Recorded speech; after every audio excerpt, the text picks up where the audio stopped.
आजादी। वाओ। पापा, फाइनली आज दादा दादी जी आ जाएगी। मैं तो बहुत खुश हूँ। फाइनली मुझे मम्मी की कैद से आजादी मिलेगी। 10 साल के रोहन ने अपने पापा अशोक से कहा, रोहन, ये क्या तरीका है?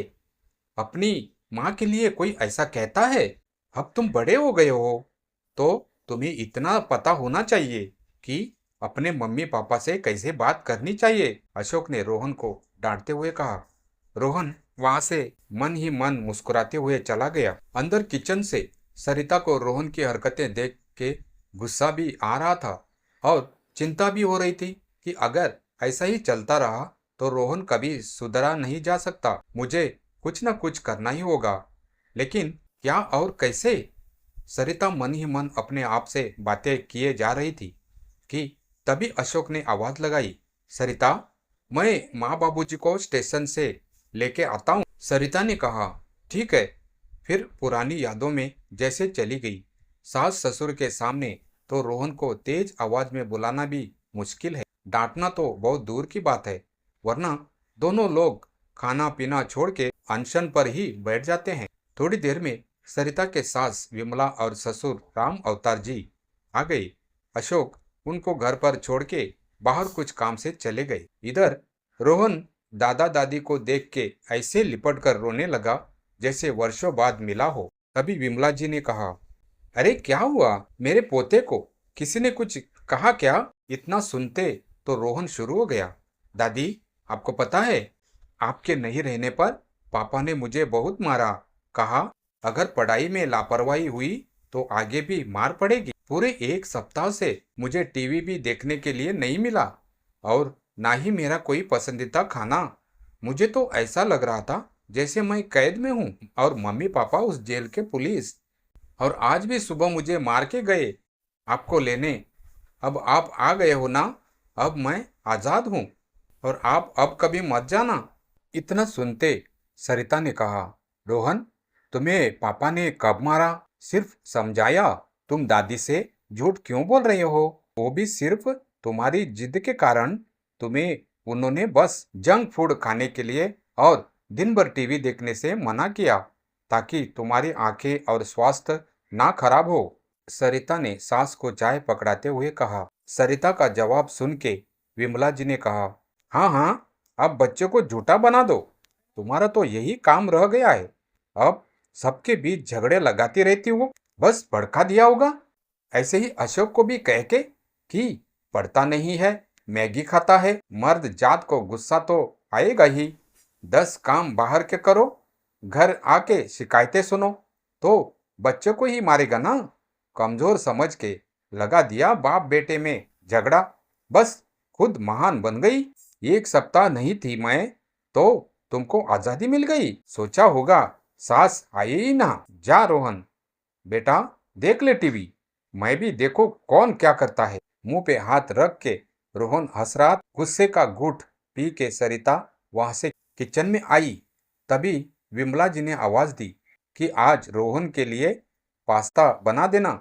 सरिता को मन तो हो रहा था कि रोहन को 2 थप्पड़ लगाएं, लेकिन सास ससुर के अनशन के बारे में सोच के डर जाती। अगले दिन सरिता ने रोहन से कहा, रोहन, अब टीवी बंद करके चलो पढ़ाई करने।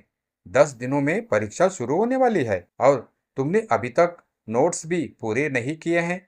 दादी, देखो ना, मेरा सिर दुख रहा है और माँ मुझे पढ़ने के लिए कह रही है। हाय मेरा बच्चा, आजा, मैं सिर दबा देती हूँ। थोड़ा पढ़ाई पर भी ध्यान दिया कर बेटा। हाँ दादी, देता हूँ। आपका संस्कार चैनल लगा दो। हाय मेरा पोता कितना प्यारा है। दादी का कितना ख्याल रखता है।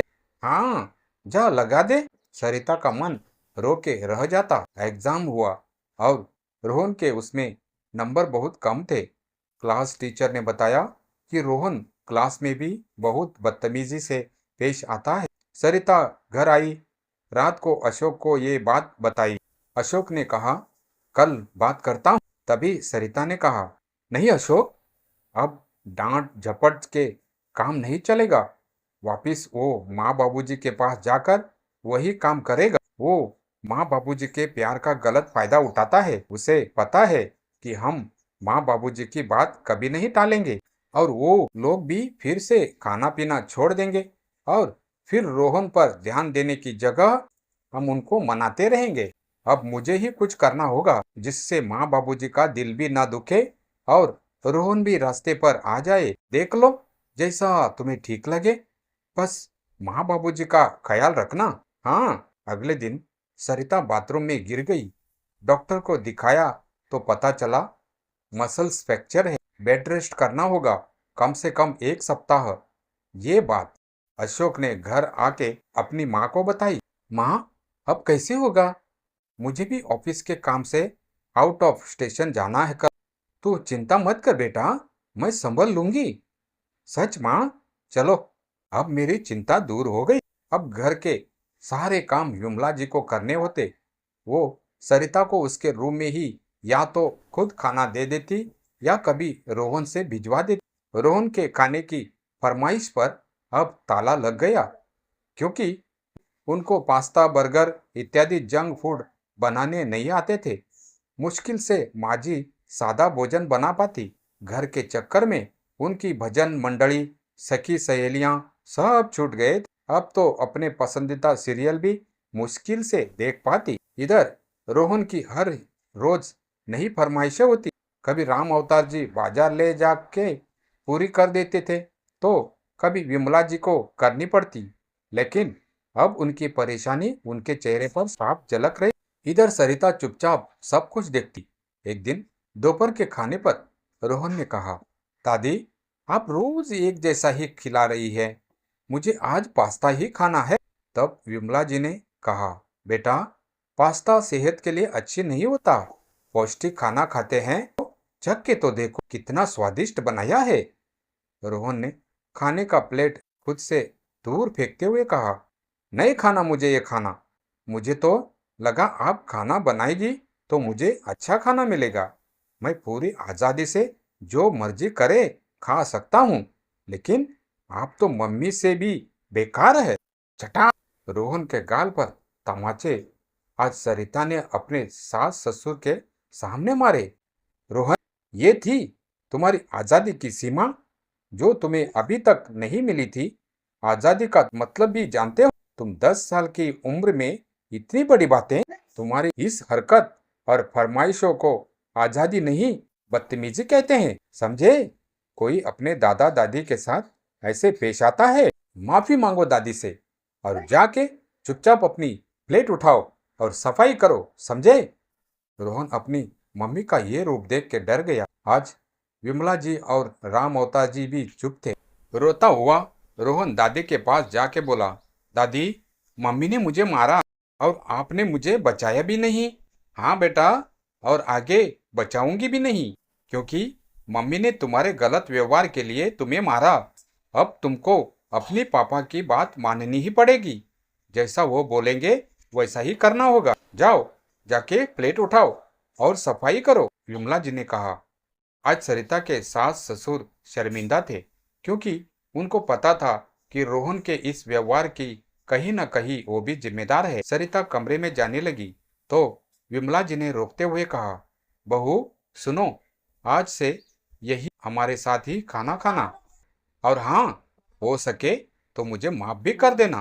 तब सरिता ने कहा, नहीं माँ जी, इसमें माफी नहीं, समझ की जरूरत है।